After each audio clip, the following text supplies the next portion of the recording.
Welcome to the Chelsea Fans Channel, everyone. I'm Charlie Skillen from the Daily Mail. As per usual, Rory's buggered off on holiday, so you just got me today. And I'm going to do something a little bit different. Obviously, since Antonio Conte joined, Chelsea gone on a pre-season tour to Austria. They're now in America. And yeah, we've got so many stories filtering through from the Chelsea camp. And I want to do 5 things that we've learned about Conte so far. Number 1 is the training. Anyone who watched Italy in the Euros knows how well drilled those players were. And everything we're hearing out of the Chelsea camp is that the training is really, really intense. There's double sessions, pretty much every day. We've had some great pictures through at the Mail where the players look to be really enjoying it. In fact, that's what we've heard from people like Nemanja Matic and Oscar as well. But it's really, really intense. And in fact, Chelsea have actually had as many sessions already as they had in the entirety of last summer. So, I think it bodes well, but, make no mistake, it's really, really intense stuff for those players right now. Number 2 is something I know a lot of viewers want to see, which is bigger integration of youth players. I know they're only friendlies at the minute, but everything we're hearing from Conte after these games, he's been so impressed with people like Ola Aina, people like Nathaniel Chalobah, and it's early doors, but the signs are that he's going to be into giving more of these players a chance. It would be great, it would be great to see squad positions filled out with these young players. I know everyone's been wanting to see that for ages. Didn't really happen under Jose Mourinho to the extent we wanted it to. He's been a big fan of Loftus-Cheek, who I sort of consider now as a squad player rather than a youngster. And Nathaniel Chalobah, I think is really, really interesting position he's in. He's obviously a few years older than the likes of Aina and Abraham and all those guys, Solanke, all those guys we're looking to come through now. He's had a couple of loans that didn't really work out. He did quite well at Napoli. He's more of the kind of McEachran generation. But he's the sort of player Conte likes. He's really physical in midfield. He's got bags of talent. He's one of the most talented Chelsea youngsters for the last 10 years, I think. And it'd be great to see him get a chance. And he's played really well in these friendlies, so that can only bode well. Number 3 is his actions on the touchline. Anyone watch Italy in the Euros, one of the best things about it was watching him on the touchline. Conte was going mental, he was kicking balls away, he was shouting, he was screaming, and that's very much been true. I think the reporters who were in the press box for Chelsea's first friendly against Rapid Vienna, one of the main things they picked up on was Conte on the touchline.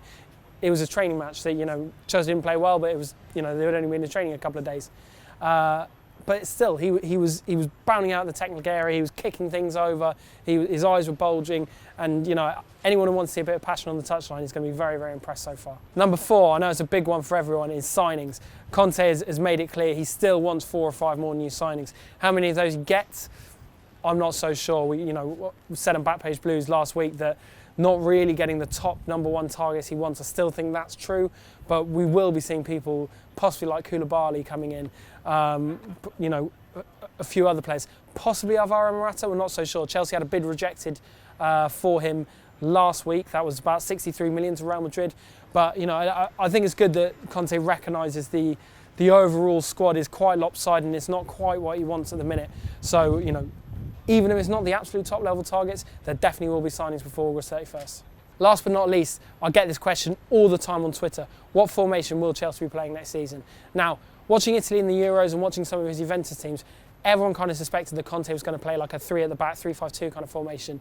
Now, I don't think that's going to happen. 1, I'm not sure Chelsea have the players for it. 2, I don't really think that works in the Premier League, the fast-paced nature of the Premier League. What they have been working on in training, we reported these quotes to the Mail earlier this week. Oscar actually said they're working on a 4-2-4 formation. Now that's really, really interesting. Chelsea haven't had a proper striking partnership, I don't think, since Hasselbaink and Good-Johnson. 4 at the back I think is crucial to English football, and it'd be great to see that pace on the wings. What is really, really important though is that the 2 in midfield are absolutely rock solid. N'Golo Kante, I'm really looking forward to seeing him in a blue shirt. Now whether Kante plays with Fabregas, whether he plays with Matic, whether there's a new signing or someone like Loftus-Cheek, I'm not so sure. But one thing that is clear is that this is the formation that's absolutely been drilled home to these players in training. So will that be this formation we see next season?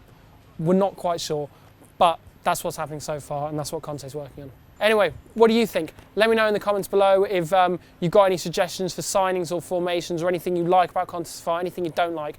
Make sure you subscribe. Catch you soon. The Chelsea team is also on tour. They've gone to the US to start their pre-season tour of the States. So what we thought we'd do is look at who's going, who's not going, and pick out a few players to look out for